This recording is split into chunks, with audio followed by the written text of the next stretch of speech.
This episode's FTR shoutout goes to DillPickle1997. Leave a comment down below to have a chance for a shoutout in the next episode. Make sure you're subscribed. What's up, Corey Gang Fish fam? Welcome back to Fish for Thought. It's your boy Chris, sick Chris over here. Don't worry, it's not COVID. Got multiple negative tests back, so I just been crying all day. I don't know, I never get hay fever, so one thing I do know, ain't no chance we're missing fish tank review. Best believe. Fish tank review. So pardon me if this episode is a little bit on the woozy side. Yo, where's the garbage? I'm extra whiny when I'm sick, to the point that I annoy myself. Why am I so whiny? I need warm tea. Can someone make warm tea for me? I feel like this camera's making me look better than I actually am. Which, thank you, camera. Ooh, we are off to a good start. So this person wants to upgrade their goldfish bowl. And what we're seeing here, it has to be a prank, right? That is not the upgrade, right? What is that contraption? Oh, got like infrared up in here. That's actually so ironic. I just noticed that doing an FTR when I'm like this is probably just gonna make me feel more sick. You're telling me this person has a whole ass like external water temperature monitor. Why am I getting acid reflux? Maybe because I ate instant noodles.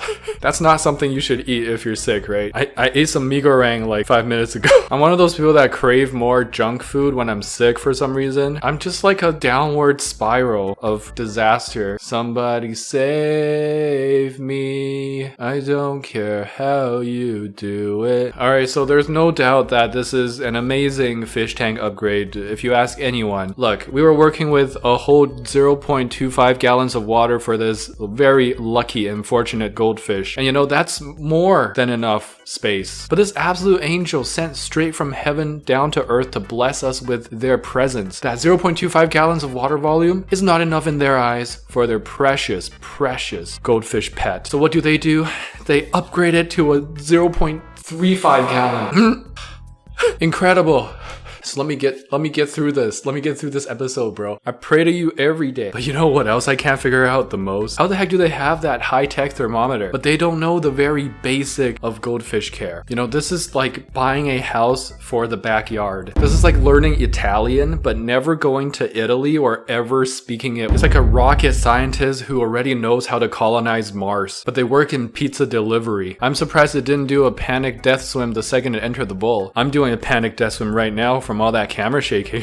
Don't make me laugh. I get dizzy. Seashells to make my freshwater fish feel at home. Yes. Quintessential seashells for the freshwater ecosystem. That's a metal strainer. Play that back. Oh, that is a metal strainer.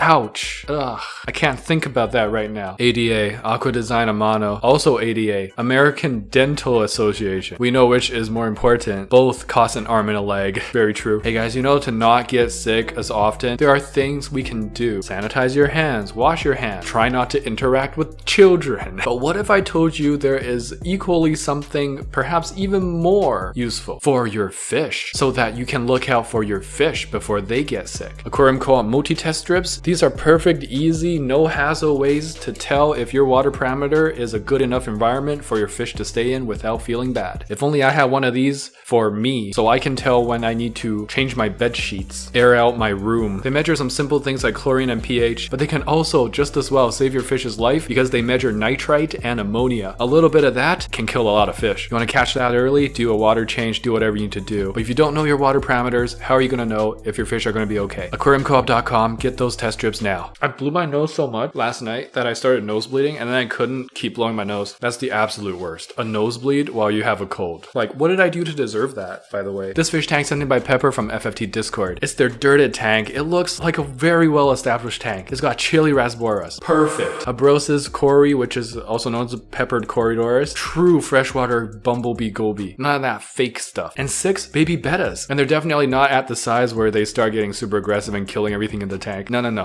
not yet. That's a very interesting stocking. I love that one side is so dark and the other side is brightly lit. Oko stones looking very natural. 5. out of 5. Nobody ever says bless you to me because my sneezes sound like coughs. They're like, what are you doing, bro? First time going to a friend's house, and that's how our friendship ends. Oh, 1, 2, 3, 4, 5, 6. 6 whole vases with the betta fish in each and every one of them. That's how we do it. I like how they are lined up in degrees of garbage. Wonder if that was on purpose. Yeah, good eye, dude. It's like a water testing tube. Like how much ammonia is in which one, and it just keeps getting worse. Looks like various stages of used toilet water. Fish tank sent in by Tora. It's a 10-year-old tank.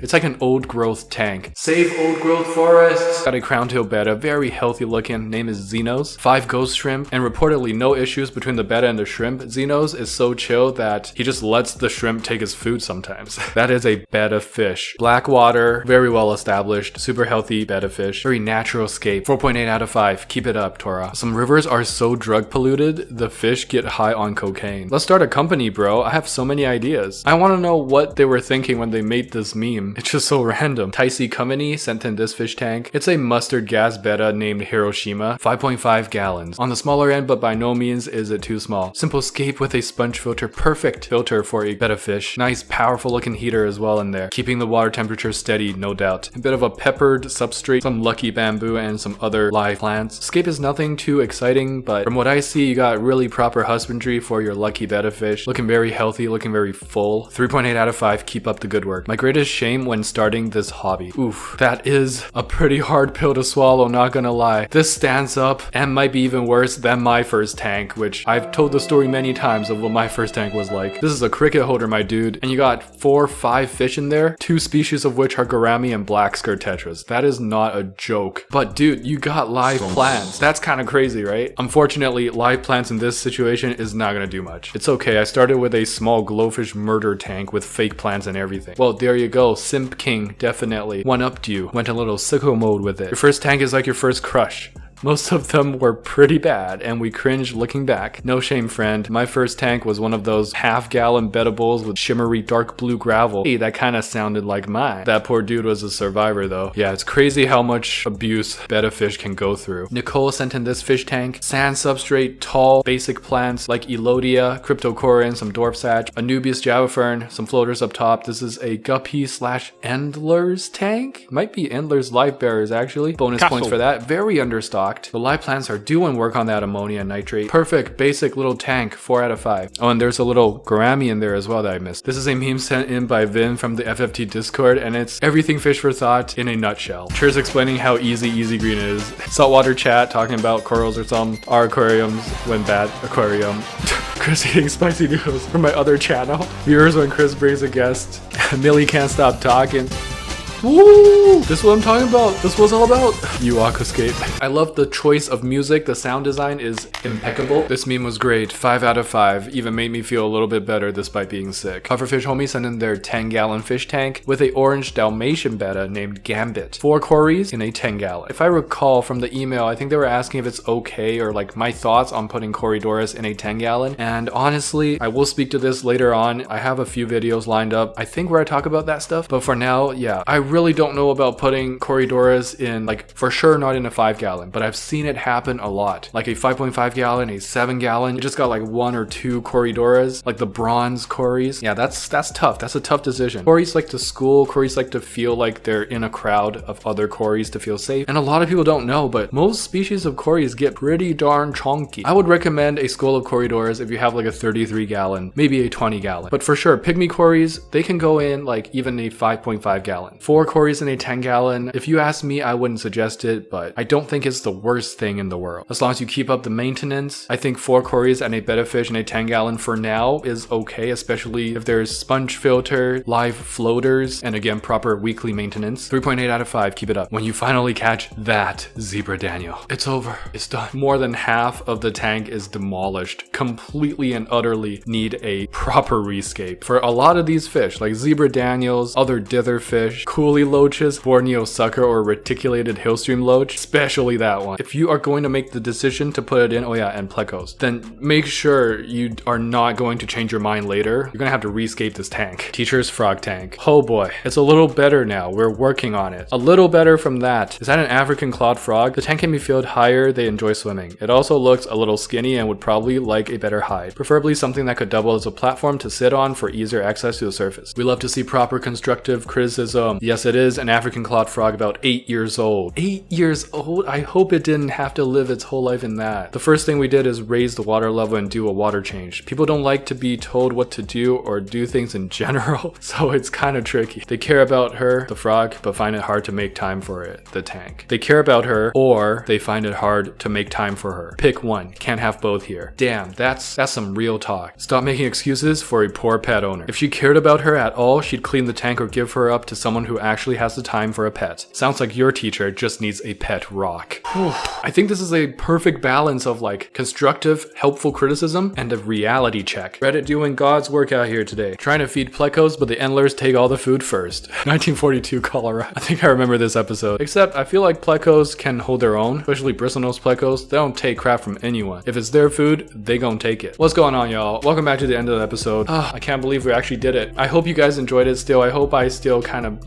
made it an enjoyable experience for you guys. It's time for Katwa. The question of the week is, what do you like to eat when you are sick? And an additional bonus question, what do you do to relieve a stuffy nose or a runny nose or just a common cold? What are some home remedies that work for you every time? And maybe what have you tried that doesn't work? Alright, if you enjoyed this episode, please smash the like button. There'll be more videos to come, and don't forget to get your hands wet. And don't forget to wash your hands, sanitize them. Don't get sick like me. Alright, see you next time. Tetra, we in a spot coming in hot. Ventral fin dot, acclimate that. With my shoal at, cure my fin rot from Cariciformes to Paracherodon. Hold on, there's not another fish that you can wish for. Live fam sus, I finna one. I finna gone 3 days without furt. I'm an addict, like fanatic. I'm a baddest, no tabs, only dirt. My Corey gang so loyal, black Tetra go skirt. We came to play, came to silence, gang.